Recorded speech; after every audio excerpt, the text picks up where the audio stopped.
Well, if we could start the second series on a musical note from the 60s, as the Hollies might have said or sung, Here I Go Again. It's Ivan Martin, James Martin, and it's called, Relatively speaking. Relatively Speaking, it is. You always remember that. It's very easy to say. Yes, apparently it's not easy to remember when you get to my age, but that's another matter. Our guest today, I'm pleased to say, to open the second series of Relatively Speaking, is a man who has had two careers. One is still flying, the other one he has retired from. The person in question is Tommy Bowe. Tommy is here. He's very welcome. We're delighted to have him. Uh, Let me see how my memory's holding out. There was one Grand Slam, so obviously there was a Triple Crown, but I think there were a couple of those, weren't there? Yeah, there was. Yeah, Yeah. yeah. And all told, 69 Ireland caps, That's it.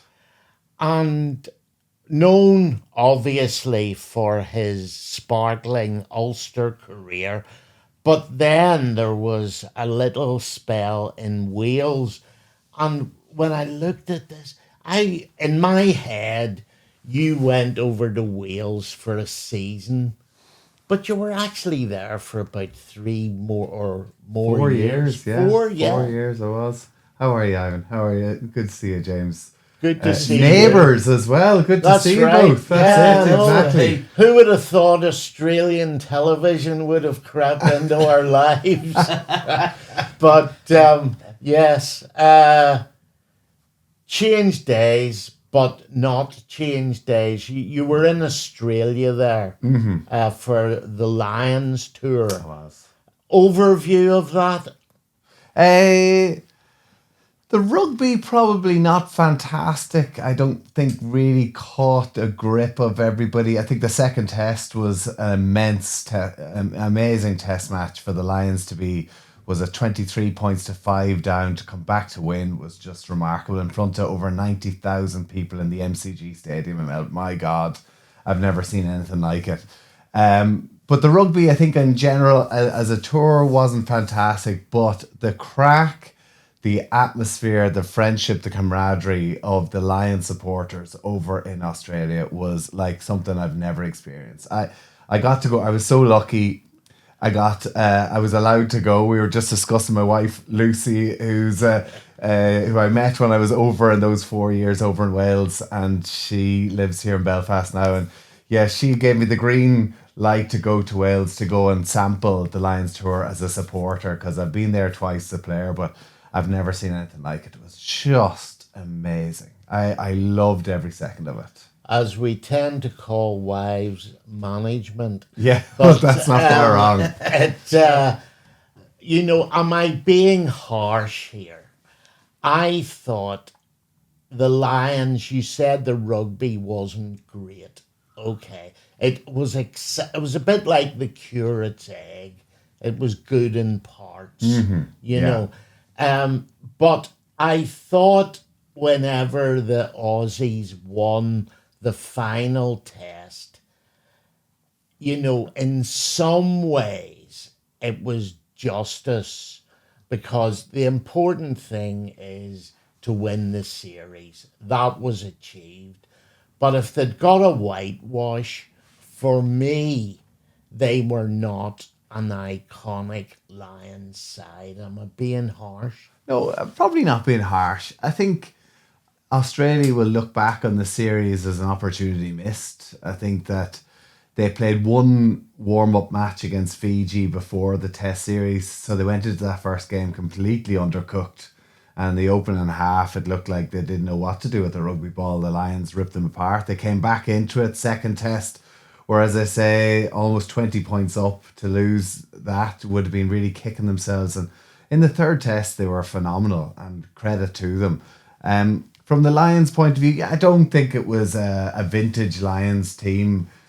And for them to have won the series 3-0 probably would have papered over a lot of cracks. For me personally, I wanted to see Australia at least. I would have loved to have seen it go 1-1, go down to the last test.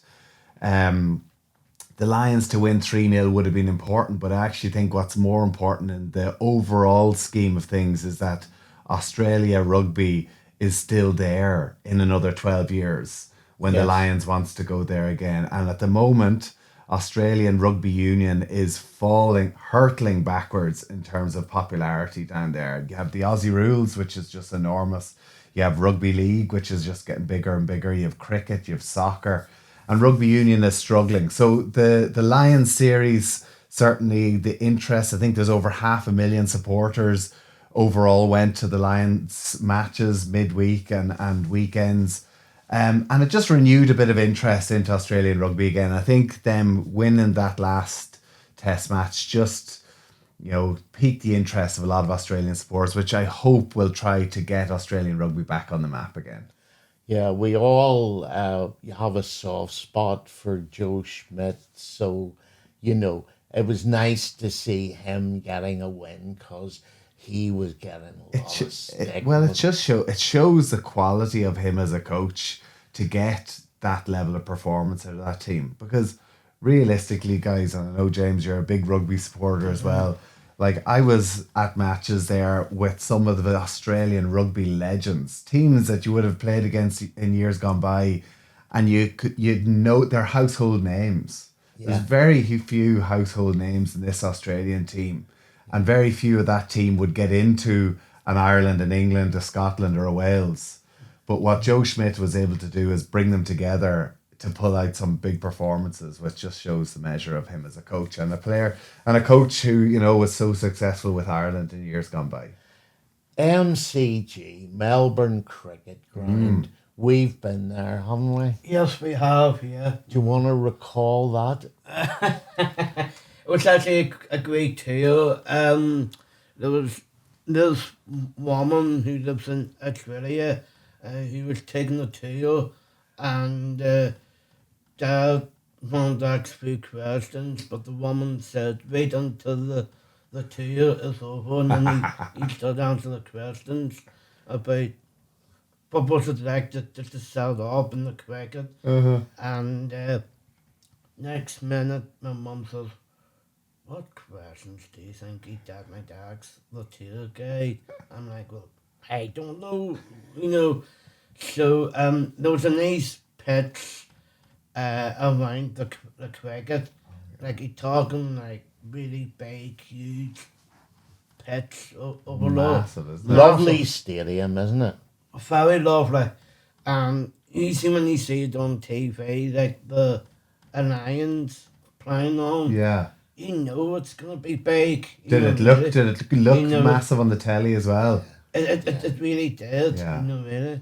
This It's woman, like a coliseum. it is. The woman who took us round, Yeah. she was 83 years of age. She had been a member of Melbourne Cricket Club since she was 6. Right.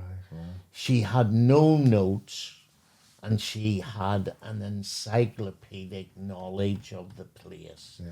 And stats, rolled them out, and what was the best innings you ever saw here? Oh, that would have been Bradman and Boxing Day in 1948 or whatever. Yeah. She was sensational. amazing. But as an arena for sport, I thought it was special. It's hard because it's so big, and obviously cricket matches are played there. Aussie Rules matches are played, which play on that side. So for a rugby pitch, which is so small in the middle, is strange.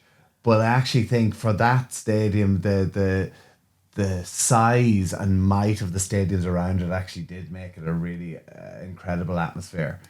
Where there's a few other Aussie Rules stadiums, the Marvel Stadium that they played in earlier that week, and it didn't have the same buzz at all. So no, it's an iconic stadium, and I think just for a Lions match to be played there was historic. and to be there to watch it was historic. And I think just in general, the Test match lived up to it as well. But it's a different experience, like as a pundit, do you feel that when you watch the Alliance team, you feel that there's going to be a different atmosphere, different closed-in type, really? I couldn't get over it, James. Whenever I toured with the Lions in 2009 in South Africa, probably the greatest ever rugby experience of my career, and again in 2013 in Australia. When you're a player, you get to see the crowds, but you're very much locked in a hotel. You're stuck in your room. You go to training. You might go out for a coffee or a beer or whatever else, but you're shielded a bit from the fans. This time around, I got to be immersed in the thick of it. And I just couldn't get over it. Before the match in Melbourne, the night before, they did this Lions Theatre. There was this big theatre. There were 5,500 Lions supporters there for this. And we had to do a game show, kind of like a question of sport. And on my team, you had Nolly Waterman, the England women's player. You had Matt Dawson. You had Scott Quinnell. On the other team, you had Jeremy Guscott. You had Andy Nicol. You had Ronan O'Gara. Who else was on the other? You're bumping into Martin Johnson was there, John Eales, Tim Hort. Yeah, it was just amazing. And then the following day, then you go to this called the Lions Den. It's 7,500 Lions supporters in this almost like aircraft hangar in the middle of it. And these are supporters coming from every corner of Wales, England, Ireland, Scotland, and all mingling together, singing, the Fields of Athenry, singing Lowlie, Sweet Chariot, all the different anthems. I mean, it's a really special occasion. It is, and to sample that as a supporter this time, I just loved it. It was great. Shows what's special about the Lions. But I know teams are different. Okay, there's the Lions, but if we take any team from Ireland to Ulster, what's that feeling like when you go out there and have fun with different teams within your own playing with the same players, but in the same team? But what's that like for you as a player? Listen, really? For me, my dream was always to play for Ireland. From a young lad, my dad used to take me down to the Old Lansdowne Road, and I used to go to the schoolboy stadium, and I used to watch the likes of the Simon Gagans and these amazing players through the years, and I fell in love with rugby, with Irish rugby. That was always the dream. Then to go and see the Ulsters, the run back in 1999, the success to win European glory there, all of a sudden it piqued my interest massively in Ulster rugby. And for me, the Lions was beyond a dream. It was not something that didn't even come into my reckoning. So realistically, as a player, getting to play for Ireland was number one for me. But actually then, because you're a part of Ulster, they're the guys that you train with day in, day out. They're the guys who I went to school with, went to university with, through the academy with. They become your best mates. So actually, it's one of my biggest regrets of my whole career is that actually to not have won more with Ulster, because I was so blessed to have won two Six Nations with Ireland, to have won a series with the Lions, but I only won one trophy with Ulster back in 2006. That was, and when you're going through the good days and the bad days, and we were many finals and semi-finals with the likes of Rory Best and Trimby and Cavey and Darren and Chris Henry and all those guys who spent so much time with it. So it's something to look back on with a bit of disappointment that we weren't able to bring a bit more success to the Ulster jersey. I thought it was a bit ironic. You won a Celtic League title with Ulster, but you won two with the Dragons. No, with the Ospreys. Or sorry, with the Ospreys. Yeah, two when I was over there. Yeah. I know. Beating Leinster both time, which was very sweet. Always sweet. Always sweet. What was that feeling like? Was it very exciting? It was amazing. Because we won, as you said, back in 2006. and it was in the Ospreys actually. I was against the likes of Gavin Henson. Remember Gavin Henson? And they had a real Poster start. boy. Poster boy, the fake tan going Yeah. out with Charlotte Church at the time, and it was David Humphreys who kicked a drop goal, came off the post to win that game, which was so special, and that happened very early on in my career. I thought this is just what we're going to get used to, and then it just didn't come, and we went through bad times at Ulster.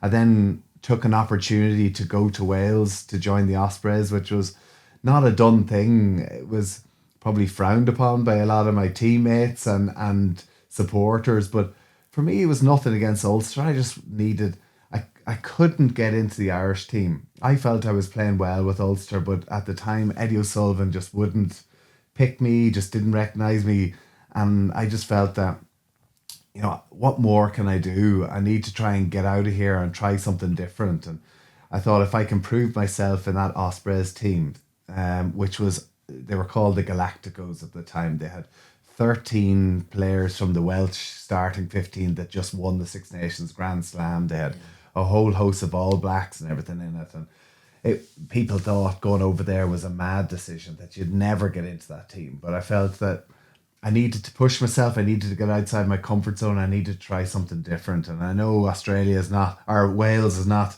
the other side of the world, or it's not, the likes of south of France, which would have been lovely. But it was just a different environment, a different team. And I went over there, and it was the best decision I ever made.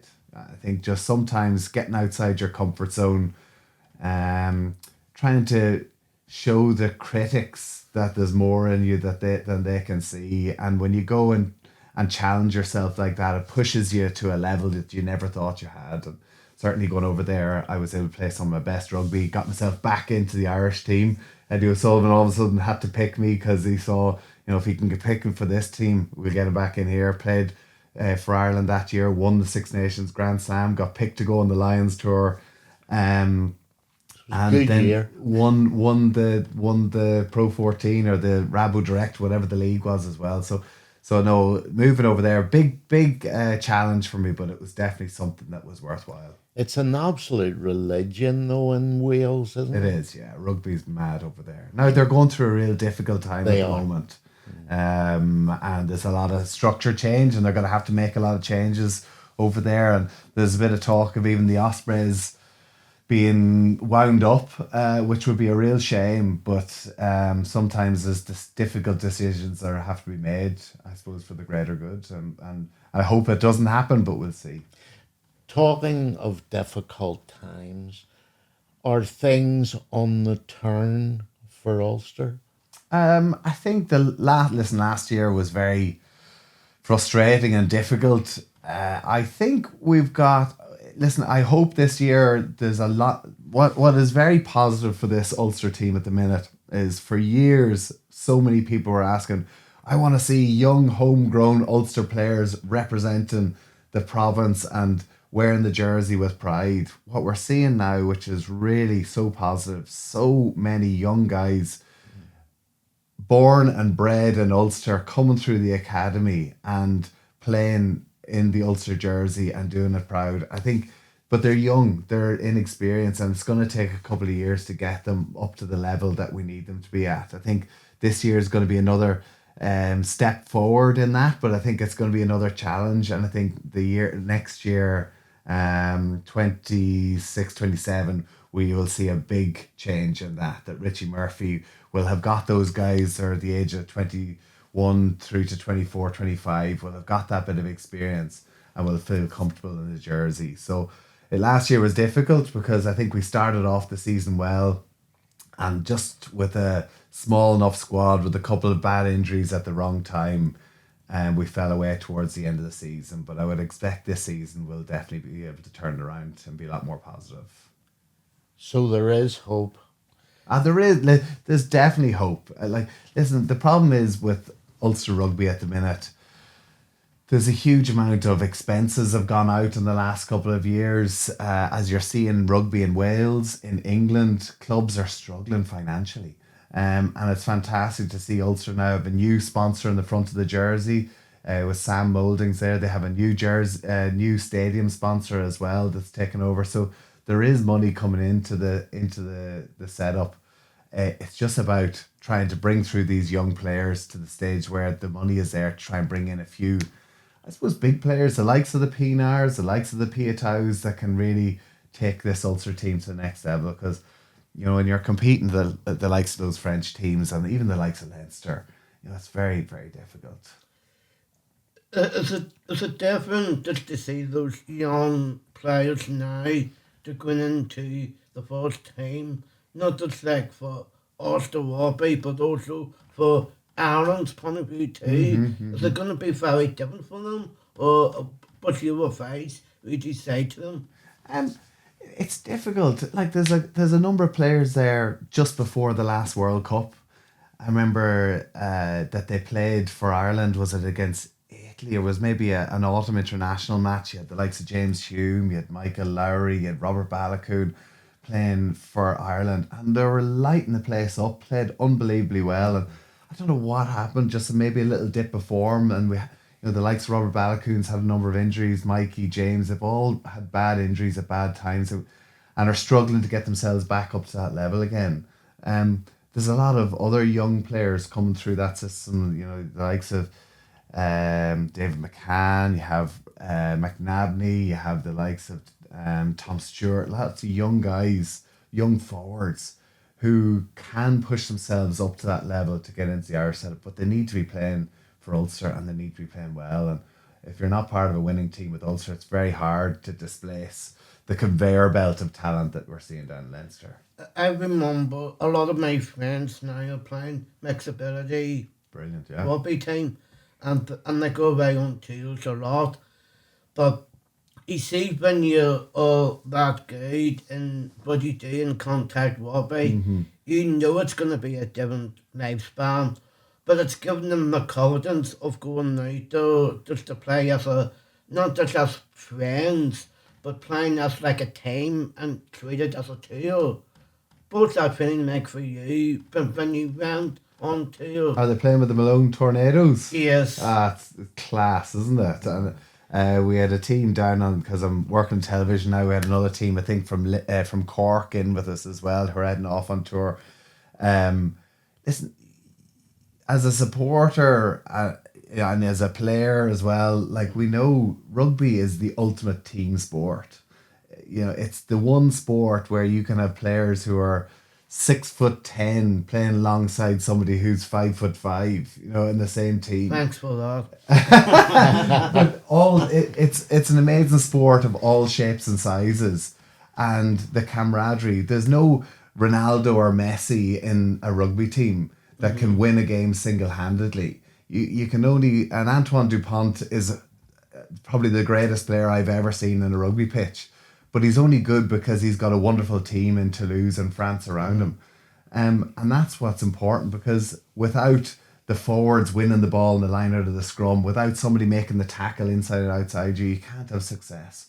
So that's the beauty of what rugby is. It's a team sport. And also then the camaraderie in rugby is just special, that I know in other sports I would have played in and that I watch just don't quite have that same level. So for the likes of the boys and the girls involved in the Malone Tornadoes and those certain teams, getting out onto the pitch and playing with friends is one thing, but it's the crack and the messing in the dressing room and the clubhouse after, or the team bus or the flight and tour, and that makes those are the memories. And as for me as a player, winning trophies was what maybe is on your Wikipedia page, but it's actually the memories of what happened off the pitch are the things that stay with me. And that's why the Lions tour was so special this summer, because I got to catch up with some of the players that I played with on the Lions series in 2009.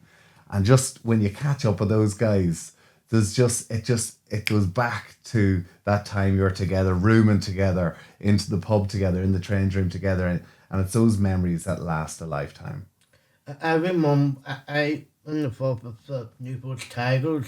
Oh yeah, class, yeah, I remember them. Tag rugby, and I remember we were playing at half time in Ravenhill, and I was told to score a try at the last minute. Right, yeah. So I scored a try at the last minute on the blow of the whistle. Of course you And did. everyone loved it and stuff. And everyone came off the pitch and I decided to move the crowd going. What was that like for you when you scored your try? Was it the same thing? Listen, you know, there's nothing like scoring a try.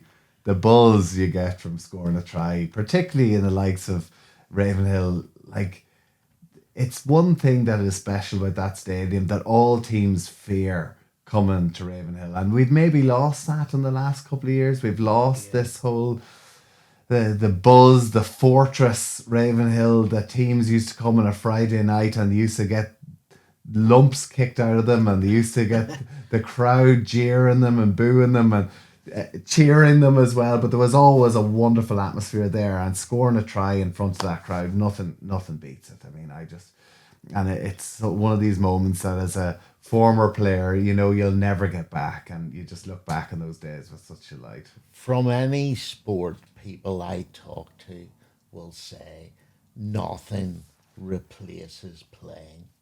And you can never get that high in anything else. And it's just one of those things. I mean, I remember the night that Wardy was taken off at Ravenhill because his wife had just gone into labour, and everybody knew why he was going, and I'm waving to the crowd, and the place went crazy. But that's just one example of the special atmosphere at Ravenhill. Big time, yeah. Though, as we got deeper into the professional era, I mean, of all the Ulster coaches I've dealt with, the one that I found best to deal with was Alan Solomons. And I was sorry when he went. I understood totally why he went to Northampton, but he used to say to me, Ivan, professional sport is about winning. If you get a performance on the back of that, this is good, but it's winning. Yeah. And he was very like, well, you know, what was he like to play under? Surprised there were no swear words in that as well. Well, I cleaned it up, to be I've honest. never heard a man who swears more than Solly. Yeah. He was the man who gave me my first shot at Ulster. I was only with him for a year or two before he moved on. And yeah, it was about winning. Winning is so important. It's kind of a sad reflection because professional sport, winning is all that matters.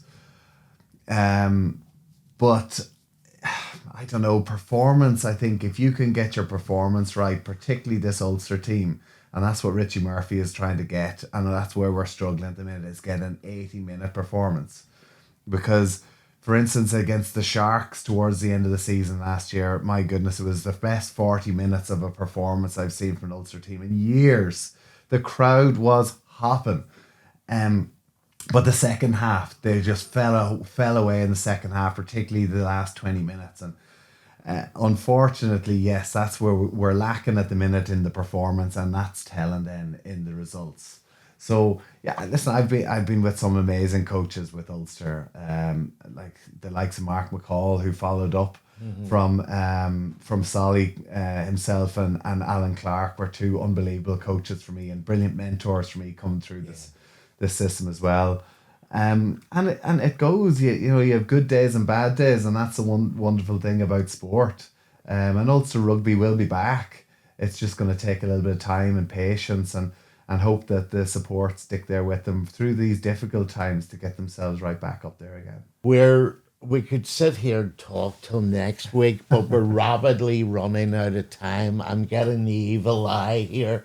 So we're all right. Keep on chatting. We're all good. It would be remiss of me to make this podcast solely about Tommy Bowe, rugby great, because you have carved out a terrific career in television since, from the early days of that travel show you Oh did. yes, Getaways. That's Yeah, right. Yeah, that was yeah. it. But you've been on the Virgin show that Tommy does, though. Sadly, the morning we went I down, you couldn't were believe off. it. I No, know, I know. Well, that's it. So on Ireland M morning show, which yeah, you know, breakfast yeah. radio, of Aye. course.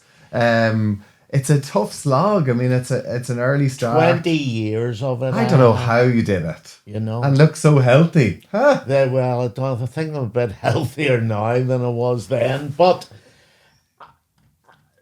I'll tell you one of the secrets of it. Yeah. Any advice would The be guy- greatly appreciated. The guy who was head of programs at Downtown, John Rossborough, he recognized it was a tough gig.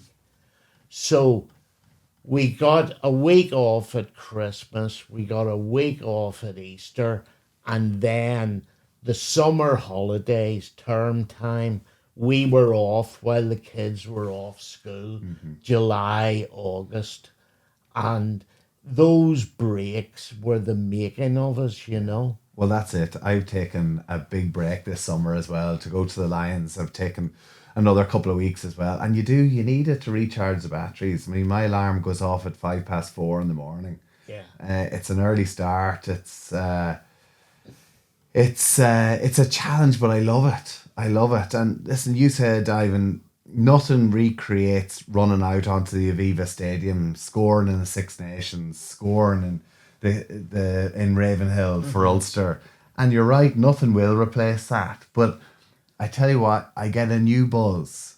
See, whenever you're 7:05 in the morning and a politician is coming on, or you've got somebody who's coming on going through the most difficult time, and you have to sit there and go through this story with them, and you know the red light comes on, you have a 5, 4, 3, 2, 1 in your ear on air, and people are waking up with their cup of tea in the morning and listening to you, and knowing that if I one slip up, which I've done many a times, can go very, very viral.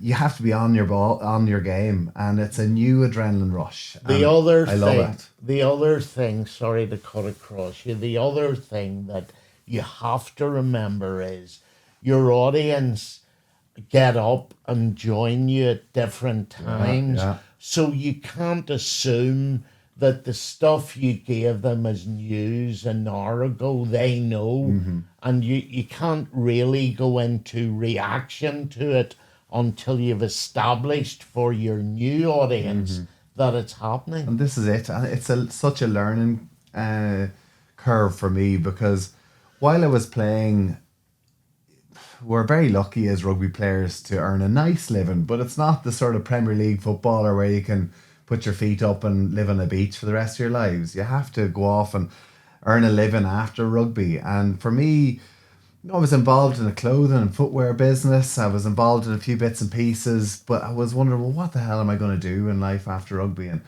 a lot of players go into punditry, but I kind of felt, as a rugby player, I stood on the wing, I fixed my hair, I waved to the crowd, caught the ball, put it in the corner, scored a few tries and took all the glory. I was never involved in the tactics or the game management side of things. So I thought, as opposed to being the pundit trying to give my expertise in what's going on in the game, why not be the person who asks the questions? Yeah. And and I looked at the likes of a Gary Lineker or a Sue Barker, that if I can crack the presenting side, it'll give me a lot more longevity in it. Because as a pundit, you're only relevant until the next player retires. And then you get moved down the pecking order and the next person retires. So that's where I went and I did a diploma in journalism. I went and met all number of different people in radio and television and producing and everything else. And I got the gig through Waddell's, through a very good friend, Bryn Cunningham's wife, Veronica Cunningham, who was involved with that, who helped me get involved in the travel show, and got into Air Sport, presenting the rugby there. And then, of course, this opportunity came up in morning television. And I'm there 5 years now. I couldn't believe and that. I love it. Yeah, It's great. it's so varied, and that's the beauty of it. You know, I could be talking to somebody about economic policy 1 minute. You could be then going live to Washington to find out what's Trump's latest tariffs, and then I have to go look at the camera and say, coming up next, we're learning how to make the perfect pavlova. You know, it's just, Yeah, it's yeah. just crazy. But you made a mark.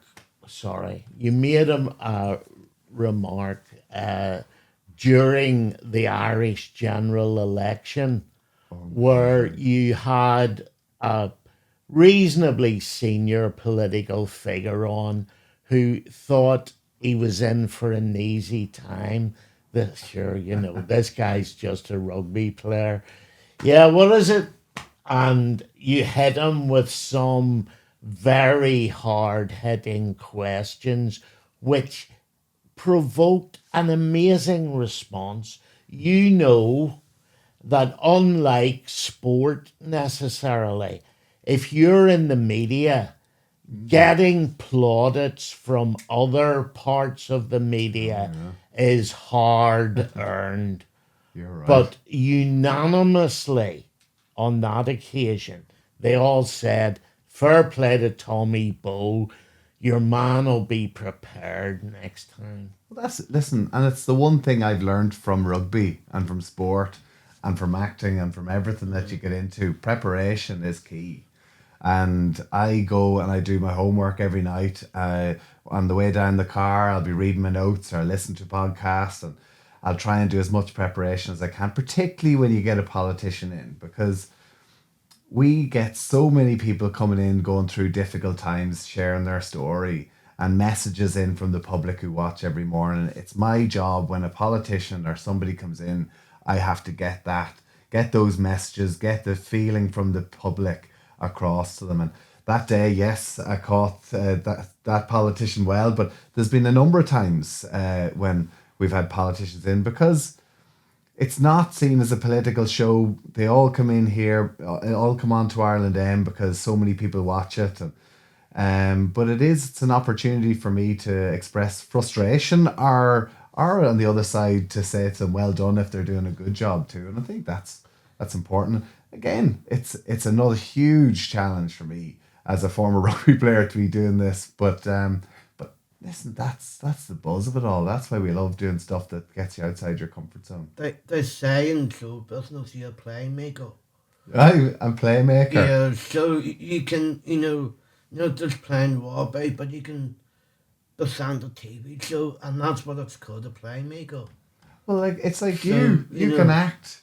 You can play music. I'd say you're probably a good singer as well. Well, I think. I don't know if I am. Well able, but you got to be able to try different things. Like I remember reading about you, James, and saying how you weren't even too sure about getting into acting, and you thought, listen, I'll give it a go, and then all of a sudden you met the teacher in there who inspired you. Like if you don't try new things, push yourself outside your comfort zone, you never know what is on the other side of the door, and I think you've been totally a true testament to that. I mean, if it wasn't for that, I wouldn't have been an Oscar. Exactly. But you're just showing off now. No, yeah, well, that shows up like Six say, Nations as nothing compared to an Oscar. I know. No, I'm not saying that. I'm saying, but what was that feeling like when you did win the Six Nations? Do you know what? It was like that for the Six Nations. It was the first Six Nations Ireland won in 61 years. That was in 2009. First Grand Slam since Jack Kyle was the captain, I think, of that Irish team. So to be there and to be part of that was just the most special moment of my rugby career. Up there with the Lions in 2009, but it all happened around that same time. And Brian O'Driscoll is that famous picture of him and Jack Kyle together. Two captains of represented teams 61 years apart. So you know yourself, to sometimes you put in all this hard work, and the memories are what live long in the back of your mind, but sometimes lifting a trophy, there's nothing quite like it. And I didn't get maybe I did a bit of singing after mine as well, like I know you did as well. Well, that was my next question. I want to ask that question, but what was that feeling like when you got nominated for those big awards?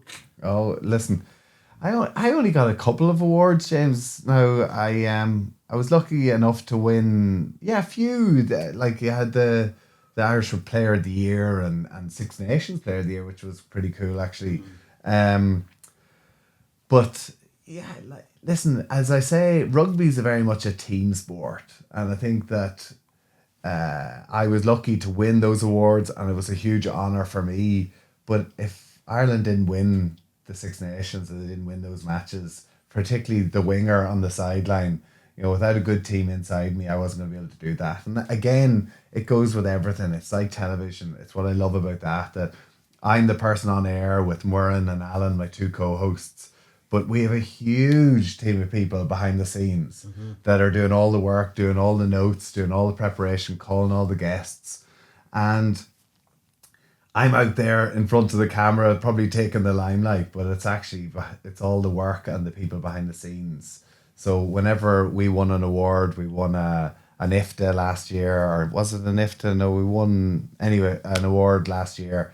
It was great to have the whole team there to celebrate with us, because that's what's special. That's what it's all about. That's what it's all about. And see, when you do eat that last piece of pavlova, please do think of me. I'll bring some home for you. Yes, exactly. Any amount of it. You'll have to come back on the show again. I'll get you well fed next time. As long as you're working. Well, exactly. No, I wanted to be there. I was gutted I missed you. But listen, Tommy Bowe, thank you so much.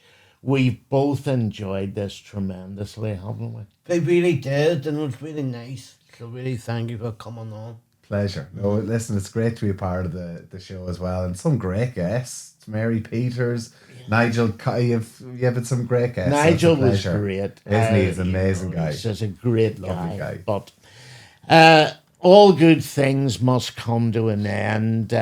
So it's time to finish. So our thanks again to the man who was once described as the best finisher in the Northern Hemisphere. World. Tommy Bowe, thank you. Thanks, guys.